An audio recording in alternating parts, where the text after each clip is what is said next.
hay que darle un gran...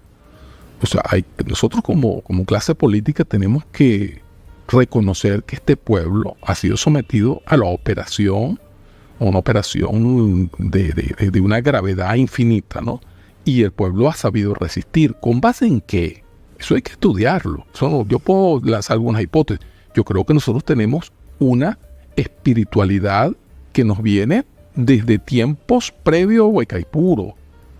Huaycaipuro no fue cualquier líder, fue cualquier cacique. Huaycaipuro fue el cacique más importante de Sudamérica. Fue no solamente cacique, él era piache, él era, digamos, profeta, era líder militar, era líder político, y él tenía una forma de gobierno, de alguna manera una suerte de comuna primigenia que articulaba todos los restos de todos los pueblos y todos los caciques tenían juntas donde hacer. O sea, una suerte como de gran nación suramericana. Y estaba de alguna manera, no dirigida, pero sí de alguna manera surcida por Huaycaipuro. Pero después entonces, mira, ¿por qué? Acaba de preguntarse, ¿por qué en Venezuela nosotros, los españoles, demoraron casi un siglo en dominarnos? Cuando en México y en otros países tardaron meses o días. Que tenían unas civilizaciones aparentemente más avanzadas.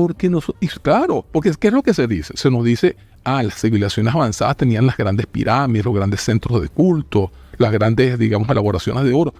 Esos son modos de medir la gran civilización desde la lógica del occidentalismo. O sea, la gran civilización es la que construye grandes edificios. ¿Por qué en Venezuela y en Sudamérica y en el Caribe no había grandes pirámides? Porque para nosotros el gran centro de culto era la naturaleza. ¿Y por qué la naturaleza? Porque la naturaleza no se puede derribar. En cambio, una pirámide sí. Entonces, cuando el centro de culto, con el centro de espiritualidad, es toda la naturaleza en su conjunto, eso tiene un poder, eso es mucho mejor concepto de alta civilización que la que construyó una pirámide y por eso fueron derrotados en cuestión de meses o incluso a veces hasta de días. ¿Por qué? Porque también tenían grados de contradicción en los propios pueblos donde pusieron a pelear a un pueblo contra otro. En cambio aquí había un concepto de que contra un enemigo común todas las tribus se unían para luchar pese a las contradicciones internas. Eso es un ejercicio de contrahegemonía. Es un ejercicio de manejo de las diferencias en el ámbito de los geopolíticos que ya existía aquí.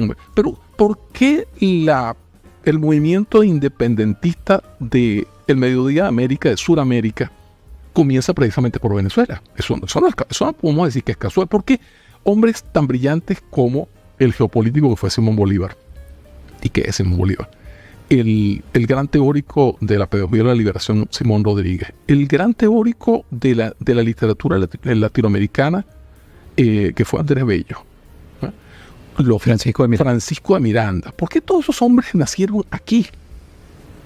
Bueno, aquí se dio un proceso civilizatorio y sigue. ¿Y por qué en el siglo XXI, final del siglo XX, comienzo del siglo XXI, la revolución digamos, la nueva revolución comienza con Chávez? Podemos pensar que todo eso son casualidades. No, mira, en la historia no existen casualidades, existen causalidades. Y las causalidades tienen que ver con que esos líderes son los hijos de pueblos de una gran espiritualidad, de una gran sabiduría, de sabiduría incluso política, ¿no? Porque la sabiduría se piensa que simplemente en el ámbito de lo personal, no, de la sabiduría para llevar a cabo los grandes procesos civilizatorios de dignificación de los pueblos.